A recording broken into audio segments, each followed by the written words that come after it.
So I thought I would put together sort of a mosh of some older videos of me modifying various skeletons. You're about to see my modification of Bluckies from last year and a shortened version of my modification of a stay in pose skeleton from a couple weeks back. So here's how to alter your maybe not so great skeletons to give them more functionality and look a lot better.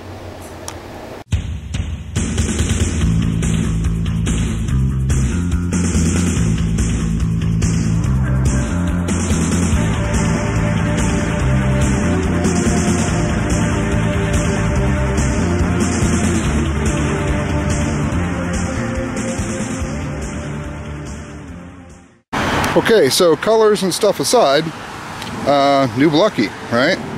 So old Bluckey head removed. Remind you what an old Bluckey head looks like? There's a Bluckey head. So, Bluckey head, Kmart, $4.99 head. They're on sale right now. Extended up the neck. PVC pipe. Maybe easier to show you on this guy. There we go. So,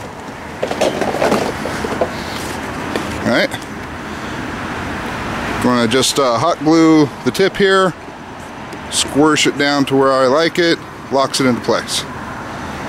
PVC pipe going from there to there, or you can cut it in half because there's a little angle of the rib cage, so it really doesn't matter.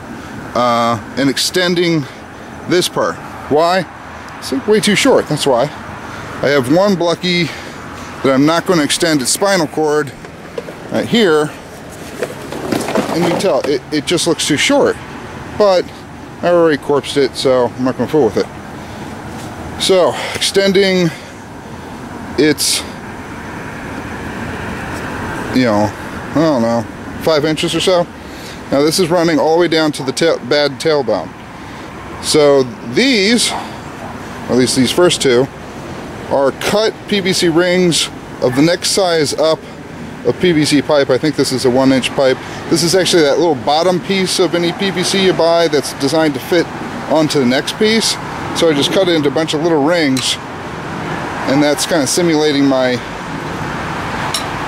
you know, the spinal ridges there. And I only had 6 and I'm doing 3 of these, so that's just good old hot glue done in a ring. He's kind of got his head turned to the side, but again, that raising of the pelvis to the rib cage just makes a lot of difference. Versus this guy, again, I'm keeping him this way because, damn it, I already corpsed a good chunk of him. Not going to do it anymore. It's a little windy, but I'm going to try to pull out the airbrush and work on that. Okay, well, as you can tell, see here, whatever, I am starting to run out of sunlight, but there's one Bluckey. Just finished airbrushing him. And Bluckies.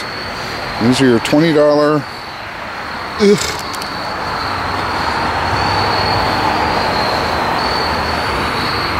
And can you corpse them? Yes, if you're using the plastic method. No idea if you could do it with the pantyhose and stuff like that.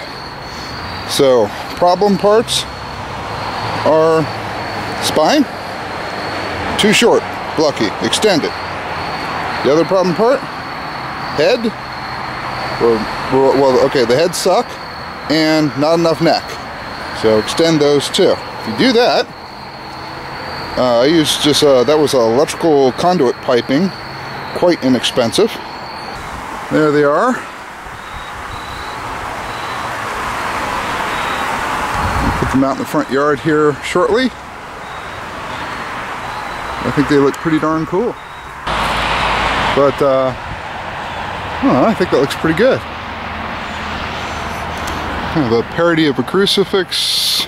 Well, if there was 3, it certainly would be. But, pretty convincing for modified Bluckies. Alrighty, I think I got it. I created a whole new internal joint and then cut the arm. So, look at that. Moves forward, backward, and out. Now it doesn't stay there, but full movement. and it's attached. It's not going anywhere. And I made a whole new little bit here with some Instamorph, which is a low temperature malleable plastic, which is dirt cheap on Amazon. You can make your own parts. So, step one, remove arm from stay in pose and cut off the little extra nub that is behind this socket that will be attached to here. Just cut that sucker off. Alright, stage two, loosen these two nuts. You're going to be able to need to open it up. You might have to pull the screws all the way out, depending on how you do it. Stage three, we're going to start cutting right along here, right where my fingertip follows. Matter of fact, I'll outline it in Sharpie. So that's where we're going to cut. I'm just going to use, again, a Dremel. Now, okay, so that part is now been Dremeled out, so it's now in here, it's smooth. And I did the same thing the other side. Now it's time to make your Instamorph joint.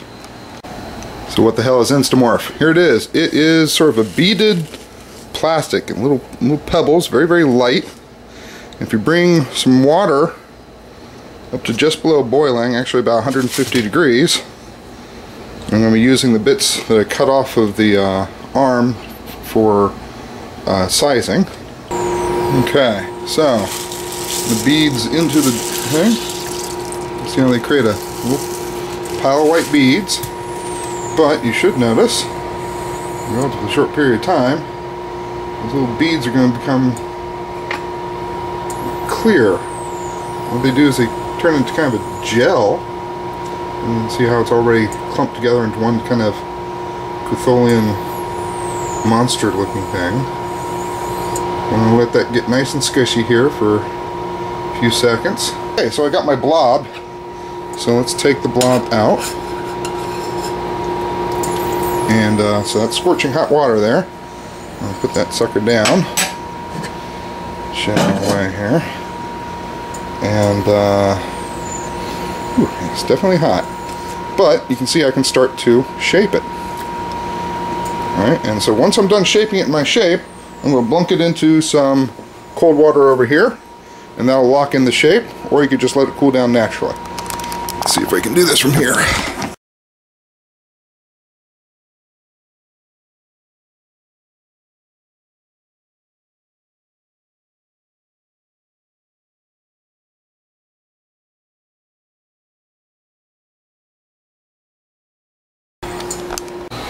Alright, so here we are about 30 seconds later. It's still moldable. I'm just testing its fit right here in the skeleton, and that looks pretty good. So we're going to drop this sucker in some cold water, harden it up real quick. So it's going to cool. When it cools, it's going to turn white. So be back in a minute. So here's my hastily molded mushroom looking thing. I say it became white after it's cooled down. It's been in the water for about a minute. That's about what it looks like. Doesn't need to be fancy. That's going to go into the arm socket. This side's going to go into the upper shoulder of the arm. Tighten back down the arm, and we should have articulation. Let's find out. Okay, so my mushroom bit is now put back into the arm, and I've put in the 3 screws, tighten that back up, and see we have motion this way, which should translate as, you know, motion coming out for the arm, like that. So now I'm going to attach this other end through here, and we'll see if we got it done. Alright, and a few seconds later, here's stay in pose. Now typically stay in pose arm would just go like that. Couldn't do jack else with it. Now, check out movement.